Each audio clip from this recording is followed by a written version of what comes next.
What's up YouTube, Capital G here, talking about one of my favorite Yu-Gi-Oh cards of all time, one of the cards that I always think of fondly and I hold in the absolute highest regard, although I'll admit a lot of people find the card polarizing and I don't even want to say they dislike it. I think that we got to go further than that. When you bring this card up, I think a lot of people just straight up hate the card. I am talking about skill drain in this video, and I gotta ask the question, should skill drain still be limited to one in the TCG? And before you dislike bomb this video, understand where I'm coming from. I am not going to make the argument that skill drain has gotten any weaker ever since, you know, they limited it or they semi-limited it or anything like that. I'm not going to make the argument that skill drain has been power creep, because I don't believe that. I think that skill drain is just as powerful right now in the meta than it was during Zexal or Arc V or, you know, 5Ds or any other past era of Yu-Gi-Oh. The card has not lost a smidgen of its power. It's still just one of the best floodgates in the entire game. I mean, I've always thought of it as really like one of the, probably like the best floodgate right now. I'll take it over Imperial Order any day. Maybe not quite over Vanity's Emptiness, but that got banned. That's a whole nother can of worms. The problem that I have with skill drain right now and the card actually being at 1 is I feel like its limitation has lost its purpose. I feel like it doesn't actually serve a purpose at 1 anymore. And one of the things that you'll notice about the Yu-Gi-Oh TCG versus the OCG, they're a lot more liberal when it kind of comes to floodgates. I mean, shit, they got Vanity's Emptiness over there, and sometimes that's a good thing, sometimes that's a bad thing. I'm not going to be like, oh yeah, Konami should unban Vanity's Emptiness, unban Kaiser Coliseum, because some of those cards generally serve ritual. You're just like, you played through that era, you played when that card was like super oppressive, fuck that card. Skill drain, probably not the same level as those cards, but I feel like at least when Konami in the TCG hits a card, that there at least is a purpose served, whether it is a good hit or a bad hit. Even the like really obscure ones like Dimensional Fissure and Macrocosmos still being at 1, you could at least look at Konami and say, well, I guess they kind of serve a purpose. Maybe Konami doesn't want Banish.Deck to be, you know, the meta or something like that, and they're scared that if those cards went to 3, Banish.Deck could be like half the meta. Hypothetically, it is plausible. Now, not really likely, but Konami could at least argue, hey, it's plausible. We got Macrocosmos at 1 so that every other deck doesn't start splashing in macros and necro faces and you guys lose half of your decks and activate desires and you deck out, etc, etc. The problem is I look at skill drain and I don't really think that I can say that about skill drain, right? Now, this is not an argument. I just want to make this clear. This is not an argument that I think that I could have made a year ago or 2 years ago or anything like that. This is an argument because of some of the recent card releases, right? If you look at skill drain and its ability to, well, I like to say, you know, turn Yu-Gi-Oh into caveman Yu-Gi-Oh. If you don't know what caveman Yu-Gi-Oh is, it's basically an expression that I made up because you flip over skill drain and for the cost of 1,000 life points, you basically devolve the game into, I have the biggest monster, I beat the crap out of you, attack points are basically all that matter. All the complicated mechanics and strategies and, you know, everything that Konami has tried to make the game more interesting and all of these other convoluted plays, like, they kind of all go out of the window. It's like, you ever seen that episode of Dragon Ball Super when Zamasu goes to the future and he sees the, you know, the dinosaur dudes who are just beating on each other and they're just these Neanderthals who have like no actual concept of of like communication and stuff like that. That's kind of what Yu-Gi-Oh becomes when you flip over skill drain. 始めているじゃないか。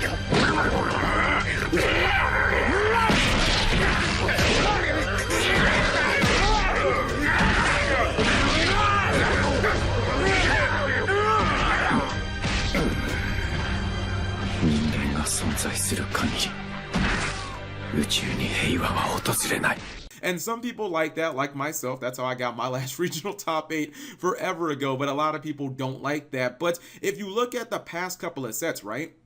Doesn't it seem like Konami is habitually releasing a lot of these cards that have almost identical effects to skill drain? It seems like effect oppression is starting to become more and more parts of the meta, and I'm not talking about like super obscure cards that never actually see the light of day in the competitive meta. I'm also not talking about cards that are specifically part of one archetype where it's like, who would really give a fuck if crawlers got their own skill drain? I don't think anyone would care because it would still be like a table 500 deck deck. I'm talking about cards that are actually affecting the meta. The first card up is something like number 41, Bagusta. This is a card that is a generic rank 4, and we know throughout history that generic rank 4s have been easy as hell to summon. I mean, look at Exciton Knight, look at Shockmaster, look at Gustal Emerald, look at Lavalval Chain. Look at all of these rank 4 exceeds that have been banned, because the rank 4 exceed pool is the most accessible exceed pool in all of Yu-Gi-Oh! And obviously there's more exceeds than there are fusions and synchros. So you're talking about a pool that so many decks in the game right now can still make.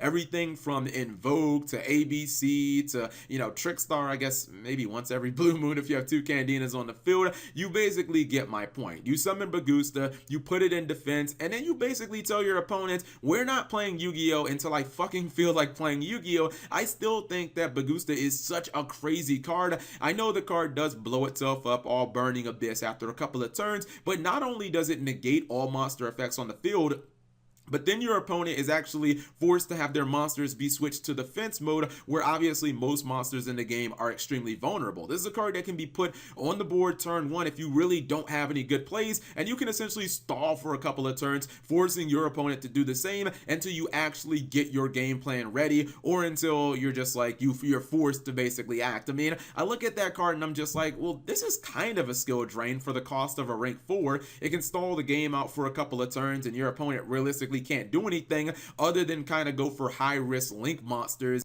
You look at a card like Amana, which is another card that was released in Circuit Break-In. This is another card that people are saying is basically another walking form of skill drain. This card can be just as absurd as number 41. In fact, it can actually have a little bit of a higher ceiling, because you can play this card effectively going second for just the cost of your normal summon. It's not like a super high risk play, and it stops monsters that are already on the board. And in fact, it actually stops link monsters as well, because I don't think Konami has any plans of making like a Link Spirit monster. This doesn't stop just monsters on the board, but this actually exceeds the ceiling of something like skill drain, because this dude says monsters in the graveyard can't activate, monsters in the hand can't activate, basically as long as they're not spirit monsters. This is a card that you can just easily summon, and I get it, it's supposed to be a card that, you know, it kind of creates this one turn little bit of lockdown, and you're not supposed to be able to really do anything after that. But obviously people have broken the, you know, they've broken the mold already. Play it into Draco, where you can get additional normal summons through your spells and traps, and when your spells and traps leave the field, they can like take down other spells and traps and monsters on the field as well.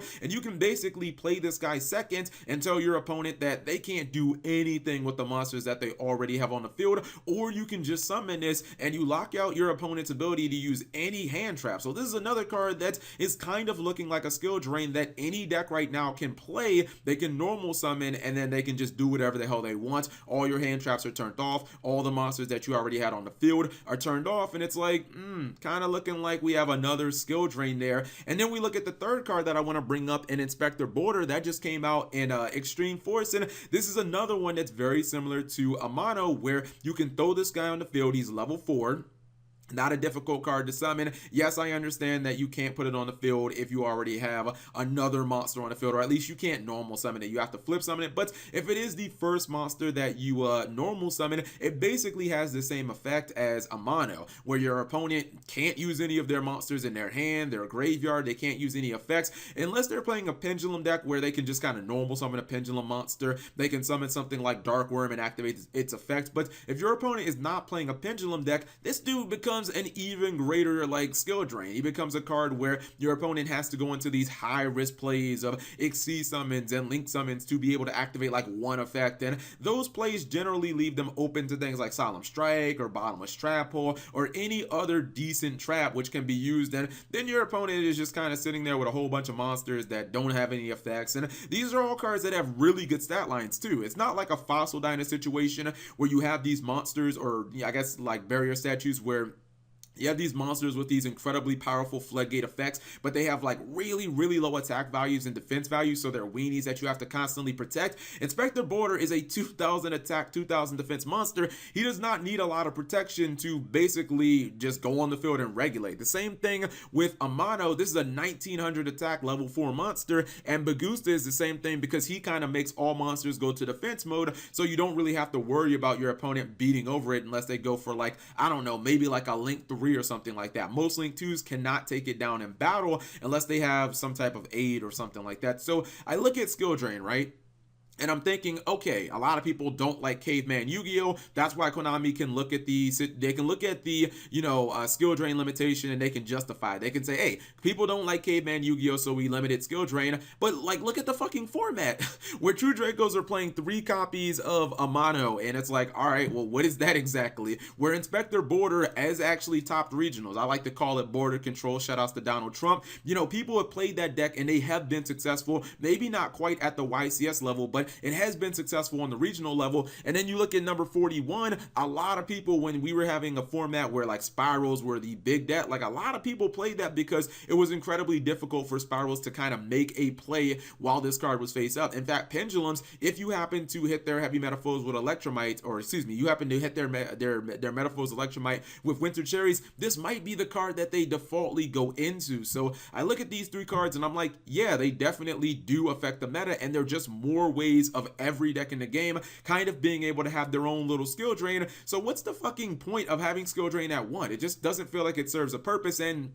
I can't really say that with other cards like Dimensional Fissure and Macrocosmos. I guess there are similar cards that have their effects, like Banisher of Radiance is kind of a walking macro, but those cards aren't actually affecting the meta. Like, no one's actually saying, Cap G, Banisher of Light is OP, limited to 1. So that's just kind of where I am and how I feel. And I kind of made this video up because somebody made a very good point. In my comment section yesterday, they were like, you know, with cards like Inspector Border and number 41 and Amana, what's really the point of skill drain being at 1? And I really thought about it, and I was like, yeah, you know what, you're right, man. In the last couple of sets, Circuit Break and Extreme Force, Konami has given us so many ways to just like stop effects completely that it really doesn't feel like skill drain should even be limited to 1. And when you look at like the level 4 monsters, I mean, they don't even let effects happen in the hand or the graveyard, so they are completely nuts. So you guys let me know if you agree or if you disagree, and if you disagree, why, and if you agree, why. Anyways, leave it in the comment section below. Thank you guys for watching. As always, subscribe if you have not already. Turn on that notification bell for daily videos.